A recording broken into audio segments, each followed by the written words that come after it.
Assalamualaikum warahmatullahi wabarakatuh. Sebelumnya izin memperkenalkan diri, nama saya Delia Aurabila dengan NPM 24150135. Saya berasal dari PSTIA. Di sini saya akan menjelaskan secara singkat dan mendemonstrasikan tentang Docker. Jadi, kontainer merupakan sebuah pendekatan komputasi yang memanfaatkan proses terisolasi untuk menyediakan lingkungan yang konsistensi dan dapat diprediksi. Teknologi ini memudahkan pengembangan dan distribusi perangkat lunak karena tidak memerlukan instalasi ulang atau penyesuaian lingkungan yang berulang. Jadi salah satu implementasi kontainer yang paling banyak digunakan dalam praktik industri maupun akademik adalah Docker.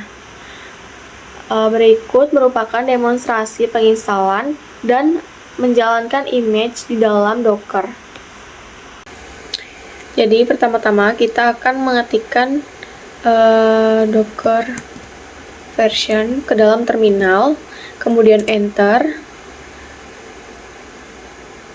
Jadi perintah ini berfungsi untuk memeriksa versi Docker dan memastikan instalasinya berhasil. Kemudian dilanjutkan dengan ini. Nah, fungsi dari perintah ini adalah menjalankan image hello world dan membuktikan Docker bisa menarik image dari registry dan mengeksekusinya. Kemudian yang ketiga ada, ini kita masukkan lagi. Perintah ini berfungsi untuk masuk ke counter Ubuntu dan mendapatkan shell interaktifnya. Kemudian yang keempat,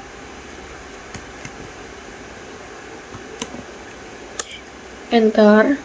Nah, fungsi yang ini adalah untuk melihat versi sistem operasi Ubuntu di dalam kontainernya. Selanjutnya,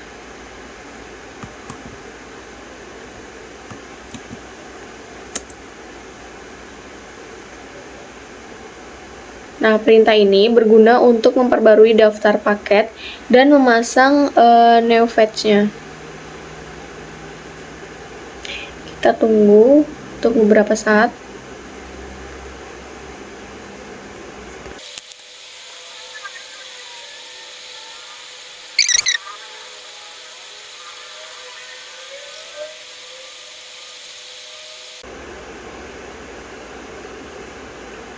Nah, setelah selesai, kita lanjut untuk mengetikkan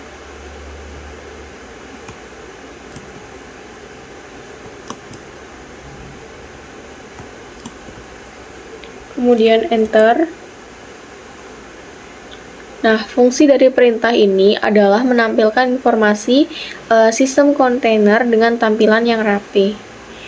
Kemudian terakhir, kita akan mengetikkan ctrld yang berarti fungsi ini digunakan untuk keluar dari kontainer dan kembali ke host. Sekian demonstrasi dari Docker. Terima kasih. Wassalamualaikum warahmatullahi wabarakatuh. Assalamualaikum warahmatullahi wabarakatuh. Sebelumnya perkenalkan, nama saya Izana Fajrani dengan NPM 2415061034. Di sini saya akan melanjutkan materi tentang Kubernetes. Kubernetes adalah sebuah platform open source yang dirancang khusus untuk mengelola aplikasi berbasis kontainer secara otomatis. Teknologi ini pertama kali dikembangkan oleh Google berdasarkan pengalaman mereka dalam mengoperasikan ribuan layanan berskala besar, dan saat ini dikelola oleh Cloud Native Computing Foundation. Secara sederhana, Kubernetes berfungsi sebagai otak yang mengatur agar kontainer-kontainer dalam sebuah sistem tetap berjalan dengan baik, stabil, dan juga dapat diandalkan. Tanpa Kubernetes, pengelolaan kontainer harus dilakukan secara manual. Fungsi utama Kubernetes adalah melakukan orkestrasi atau pengaturan kontainer, di mana ia mampu menjadwalkan kontainer yang dijalankan, membagi beban kerja secara merata, dan juga memastikan ketersediaan layanan, yaitu mengganti kontainer yang rusak secara otomatis. Selain itu, Kubernetes juga mendukung scaling. atau kemampuan untuk menambahkan jumlah kontainer ketika trafik meningkat dan menguranginya kembali ketika beban menurun. Dengan demikian, aplikasi yang dijalankan selalu dalam kondisi optimal, efisien, dan juga siap melayani kebutuhan pengguna. Kubernetes ini sangat penting di era modern karena hampir semua perusahaan teknologi saat ini membangun aplikasi dengan pendekatan microservice. Dalam pendekatan ini, aplikasi besar dipecah menjadi layanan-layanan kecil yang saling terhubung. Setiap layanan biasanya berjalan di dalam kontainer agar lebih ringan, portabel, dan juga konsisten di berbagai lingkungan. Namun jumlah layanan yang banyak membuat pengelolaan menjadi semakin kompleks. Kemudian slide selanjutnya arsitektur Kubernetes bagian yang pertama. Secara arsitektur, Kubernetes ini terbagi menjadi dua komponen besar, yaitu master node dan juga worker node. Pada master node terdapat beberapa komponen penting. Yang pertama adalah API server, yang menjadi pintu komunikasi antara pengguna dengan sistem Kubernetes. Lalu ada scheduler, yang bertugas menentukan di node mana sebuah kontainer akan dijalankan. Selain itu, terdapat controller manager yang memastikan semua kontainer dan aplikasi berjalan sesuai konfigurasi yang sudah ditentukan. Dengan adanya master node, seluruh cluster Kubernetes dapat dikendalikan secara terpusat. Lalu arsitektur Kubernetes bagian 2,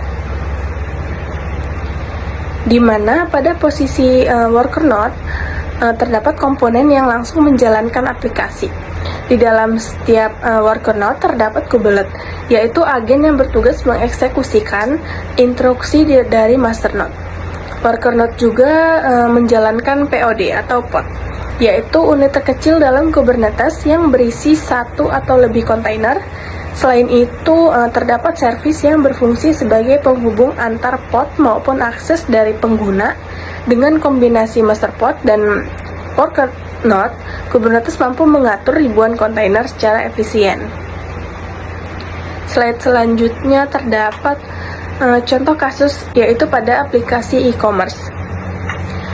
Untuk mempermudah pemahaman, kita akan melihat contoh pada aplikasi e-commerce, yaitu sebuah toko online biasanya memiliki berbagai layanan, seperti katalog produk, sistem pembayaran, akun pelanggan, dan juga layanan pengiriman.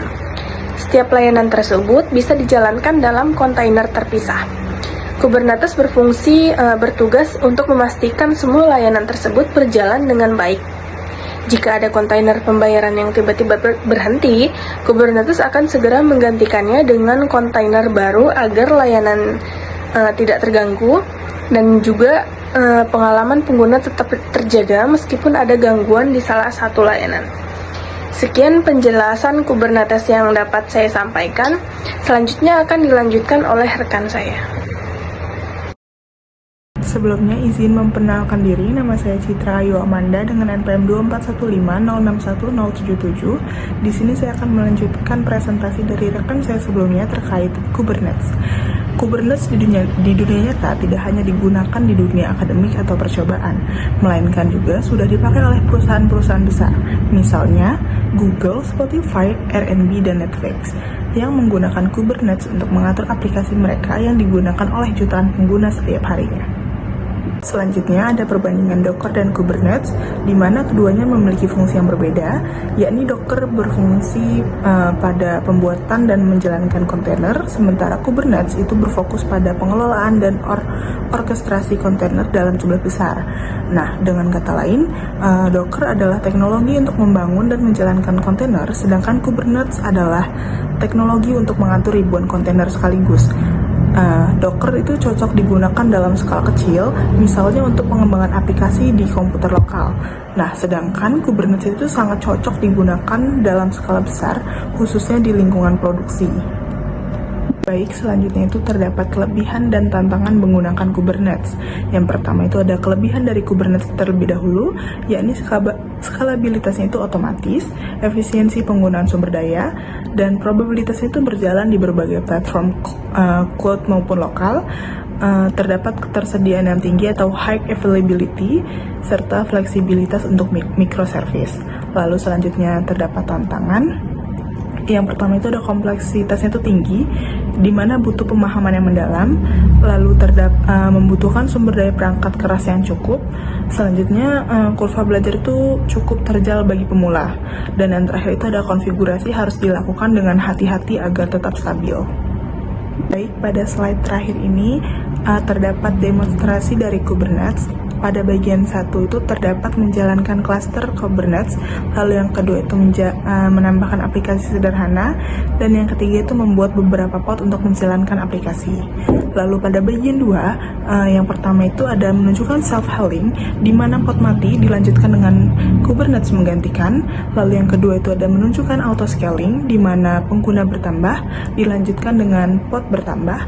Dan yang terakhir adalah menunjukkan efisiensi, di mana pengguna berkurang, maka pot akan dikurangi. Oke, baik. Sekian yang dapat kami sampaikan. Kurang lebihnya kami minta maaf. Terima kasih. Wassalamualaikum warahmatullahi wabarakatuh.